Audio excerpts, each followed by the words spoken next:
So I want to start off talking about horror movies. Give me some tape to watch. Oh man, I mean, I'm sure you've seen Terrifier 2, right? No. Oh, Terrifier 2 is so I'm kind of afraid to see it. You should be. Otis introduced me to it. Otis introduced me to it last year on the road. We were at a live event, so I just downloaded it. I was like, I'll watch this, check this out. Now, I made the mistake of watching it with other people around in public. Don't ever do that, because I felt disgusting while I was doing that. I watched the rest of the movie like this so no one else could see. Don't watch it on a plane, but do watch it. It got immediately elevated to one of my favorite of all time. So Art the Clown is the guy in that, and it's something, man. It's something.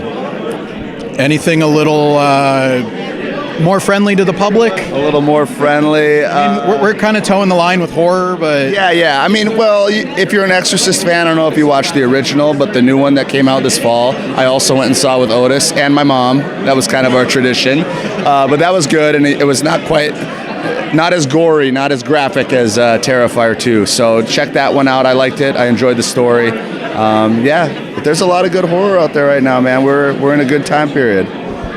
We're on the road to WrestleMania, Royal Rumble.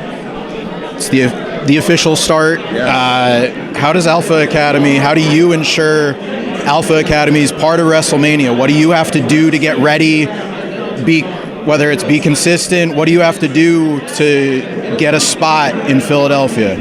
Yeah, consistency, you touched on that, I think is important. And I've almost made it a point and a mission for me, not only for myself, but the group, to do that. Stay on TV, stay entertaining, and, provide whatever they're asking for us, but not just do it, but over-deliver every time. And I think when you do that, you can't get ignored. It's hard to be ignored. And I think we do that. I know we do. No matter what it is, if we get 30 seconds of time on TV in a backstage segment to just talk about something at random, we make it the best we possibly can, and we make it something people remember.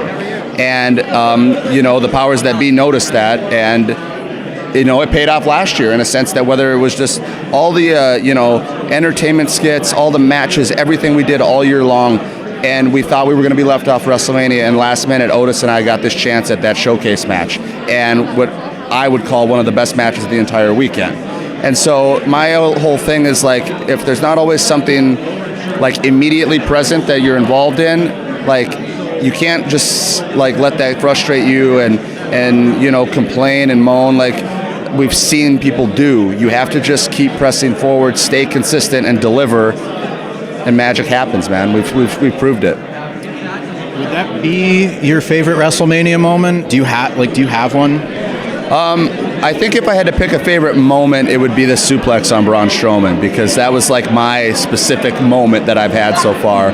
But as far as just generally, I think being in the ring with Randy in our first WrestleMania match that was on the show a couple years ago would be a standout moment, just because of the nature of his career and where he was at the time.